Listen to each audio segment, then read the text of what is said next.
So recently, guys, everyone's been talking about the Olympic boxer, the male versus the woman, and everyone's outraged because of it, and they went crazy because they're like, how can a woman go against a male? And I won't lie, I even fell into this trap. I thought this was totally, completely true because I just listened to whatever everyone was saying and didn't really look into it much.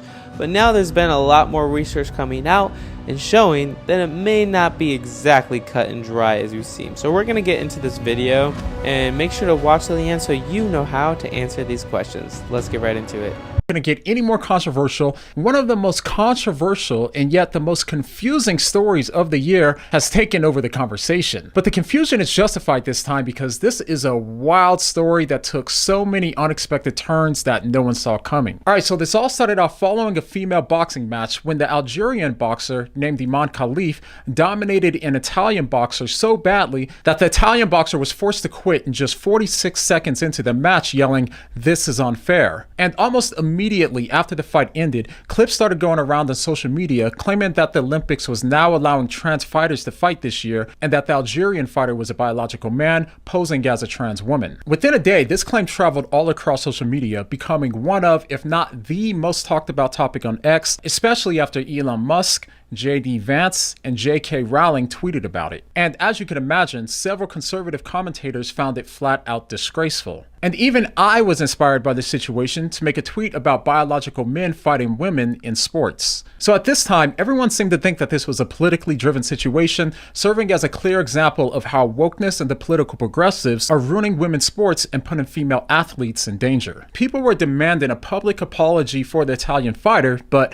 then there was a plot twist. It was later revealed that maybe the Algerian fighter was the one that was owed an apology, as these photos started coming to surface. It was these pictures that threw previous accusations of the fighter being a biological male into question, seemingly proving those claims. She looks like a girl there. She's wearing girl clothes and she's getting dressed up as a girl, and these people are part of Islam, so they're not going to be doing anything opposite of what they... In addition, the fighter's passport and birth certificate says female as shown by her dad, and in an interview her dad said, "My daughter is a girl. She was raised as a girl. She is a strong and courageous girl." But others still weren't buying it. Many started to ask rhetorical questions like, if she were really a woman in Algeria, a predominantly Muslim country, why then is she not wearing a hijab in recent pictures, even when her trainer is wearing a hijab? And also, why are men touching her in these pictures, given that that isn't allowed in Muslim countries? But others responded by saying that these claims were made in ignorance since Algeria doesn't hold to the same restrictions as other Muslim countries, such as Iran and Afghanistan. But just when I thought that this situation couldn't get any more strange, I uncovered a huge curveball that threw me for a giant loop once again,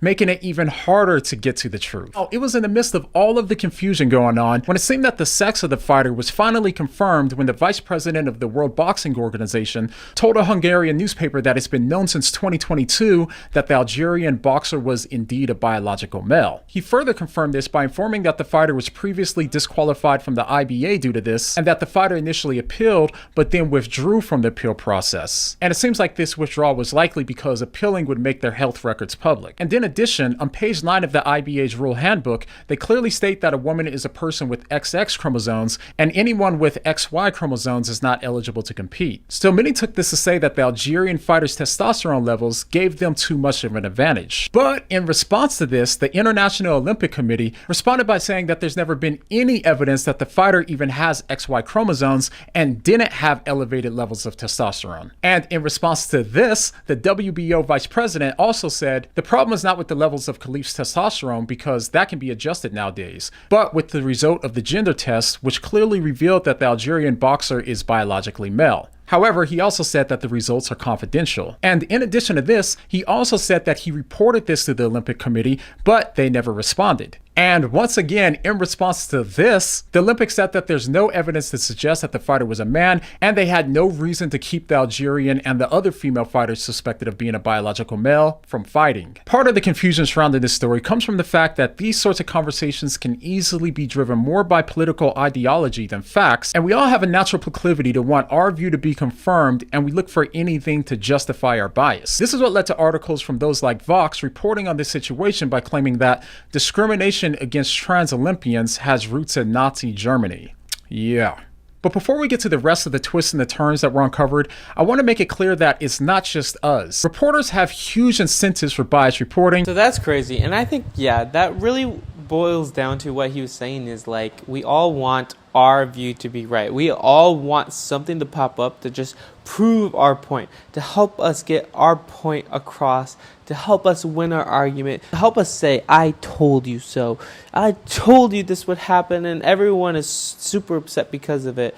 And to be honest, I could be the one to blame as well. Like, I fall guilty of this all the time because I was looking for ways to just prove my point. I'm looking for ways to show, like, this way is the right way, and you better listen because you see I have proof. And that's something that is not what it's all about at the end of the day. At the end of the day, we do want to share the love of Jesus. We do want to make Jesus known to everyone, not to turn them away. We need to accept them. Obviously, not accept everything that they do, but first let them accept Jesus into their heart. Let Jesus transform their life, and let Jesus make them into a new creation. So that's really interesting and crazy. This story is wild and mind-boggling, but let's continue to watch. I want to make it clear that this is my opinion based on everything that I could find, so keep that in mind. So it seems like the most likely reason for all of this confusion, as noted by others, is that the fighter has a condition known as difference of sexual development, or DSD, that affects 0.5 to 1% of the world's population. And to quickly explain how this works, in the earliest stages of development in the womb, all of us are born with the potential to be male or female. What makes us develop into a male rather than a female is the presence of a Y chromosome. If we don't have a Y chromosome, then we continue to grow in the womb as a female. And if we do have a Y chromosome, then that chromosome will send our body signals that follow a pathway that leads to the development of male hormones, sexual organs, and so on. But for someone who has DSD, these normal pathways that are usually turned on by the Y chromosomes aren't functioning properly and aren't sending the signals as they should. So this means that people with this condition don't have normal male hormone profiles. This is why someone who has this condition might have an XY chromosome while also having a vagina and go on in life normally as a woman. In most cases, this condition is spotted at birth, but sometimes the person doesn't know they have DSD until they get disqualified from a pre-competition medical test, or they discover it later in life, such as the South African runner Caster Semenya. But it's worth noting that DSD can give them a higher boost in testosterone during puberty, which can also give them an athletic advantage. This also has the potential to give them a boost in strength, muscle building, bone density, and stamina. But the issue is testosterone is natural, making the question of if they should be allowed to compete in sports more complicated, since natural advantages usually aren't sufficient for disqualification. For example, we wouldn't disqualify abnormally tall athletes from competing in the NBA or disallow Michael Phelps. As one Twitter user put it, Phelps has double jointed elbows and knees, a hyperextended thorax, 50% less lactic acid production than the average competitor, and yet no one ever said he had a biological. Wow, that's crazy.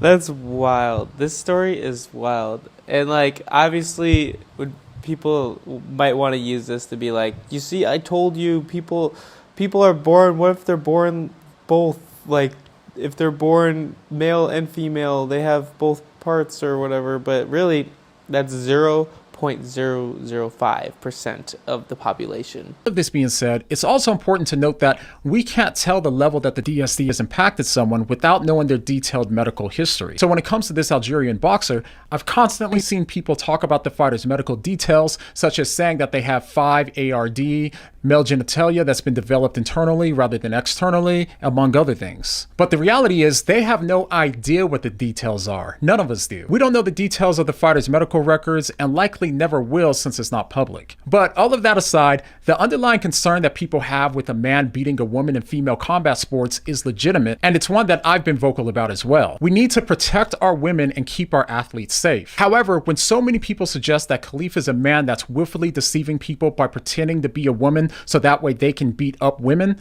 doesn't seem to be the case. Khif doesn't identify as transgender. And if you were to ask me, when stuff like this happens, the ultimate fault doesn't lay at the hands of the boxers, but instead at the hands of the leadership of the IOC and the other organizations that determine who is and isn't eligible to compete. But although this event has become a dominating political topic over transsexuals and women's sports, oddly enough, the facts reveal that this story isn't actually about wokeness or transgenderism at all. That was a very valuable lesson. Just be slow to speak and quick to listen. And that could be a very difficult thing for us sometimes, but it's totally understandable. I fall victim to this all the time, like I said. But yeah, shout out to What Do You Mean for making that video. Very good, very insightful, and I think it will help a lot of people. And anyway, guys, I want to know your comments down below, your thoughts on this, whatever that might be. Please like this video and subscribe. I'm trying to hit 10,000 subscribers by the end of the year. Thank you so much for watching, and have an amazing day. Peace.